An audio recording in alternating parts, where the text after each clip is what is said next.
Pahalgam false flag के बाद भारत में इंतहा पसंद हिंदुओं की मुसलमानों से नफरत उरूज पर पहुंच गई है।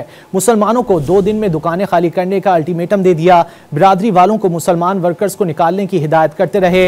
हथियार उठाने की इश्तियाल अंगेजी भी फैलाते रहे। करके सुन ले, अगर उनकी दुकान में कोई भी बाहरी मुसलमान काम करता है तुरंत उनको अपने दुकानों से निकाल दे। सिर्फ 2 दिन का समय। अगर उसके बाद किसी दुकानदार ने किसी मुसलमान को अपनी दुकान पे रखा, उसके दुकान के बाहर उसके बहिष्कार का पोस्टर हम लगाने का काम करेंगे और उसको कौम का गद्दार घोषित करेंगे। ये बात आप सोच लेना।